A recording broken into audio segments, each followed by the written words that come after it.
on donne f de x égale à sinus de x.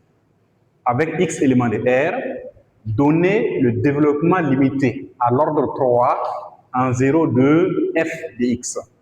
Bonjour et bienvenue à tous dans cette vidéo donc, dans laquelle nous allons parler du développement limité d'une fonction. Alors ici, on parle de l'ordre 3, donc c'est-à-dire qu'on va aller jusqu'à la dérivée troisième ou encore la dérivée d'ordre 3, tout simplement. Voilà. Alors donc ici, là, lorsqu'on connaît la définition de ce que c'est le développement limité d'une fonction au voisinage de 0, très rapidement, on peut vite s'en sortir. Et voilà ensemble ce que nous allons faire. Alors il faut reconnaître que la fonction qui à x associe sinus de x est dérivable.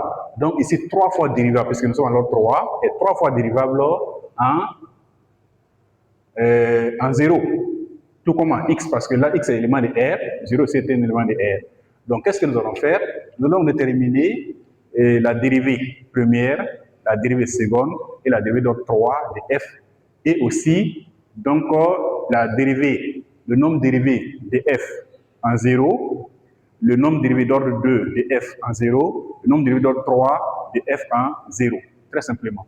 Alors donc ici, on va aller, donc bien sûr, on suppose que la fonction f est dérivable, est 3 fois dérivable. Voilà, c'est ça ici. Puisque la fonction sinus est définie sur R, donc elle est 3 fois dérivable sur R.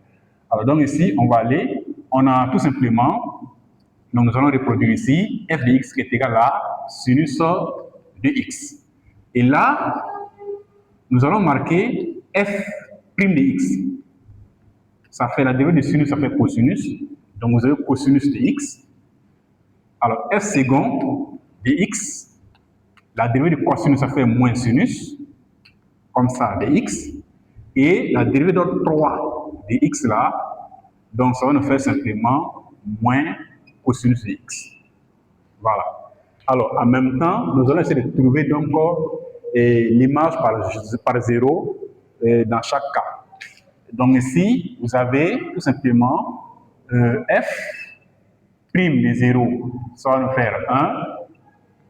F second de 0, ça va nous faire ici 0.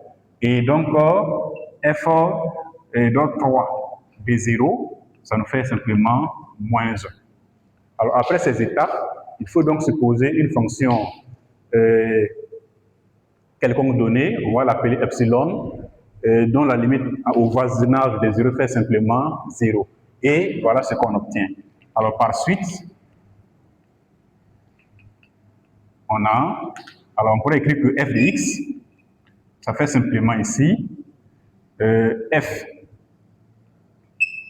de 0 plus x sur factoriel 1, f' de 0 plus x carré sur factoriel 2, f second de 0, plus donc x puissance 3 sur factoriel 3, f d'ordre 3 de 0.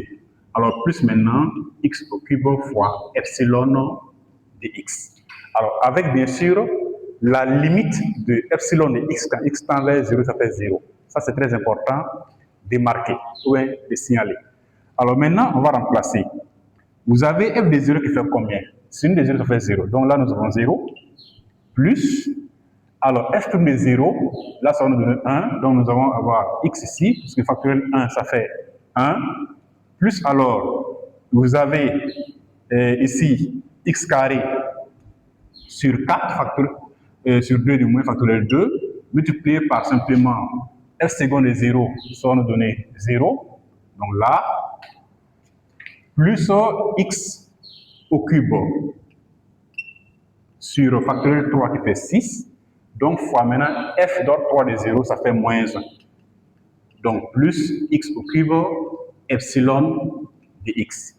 Alors, on va pouvoir écrire que f de x, ça fait simplement, là nous avons x, là ça fait 0, là ça fait moins x au cube sur 6, comme ça.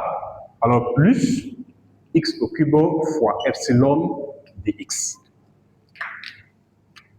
Fois epsilon de x avec limite de epsilon de x est égal à 0 quand x tend vers 0.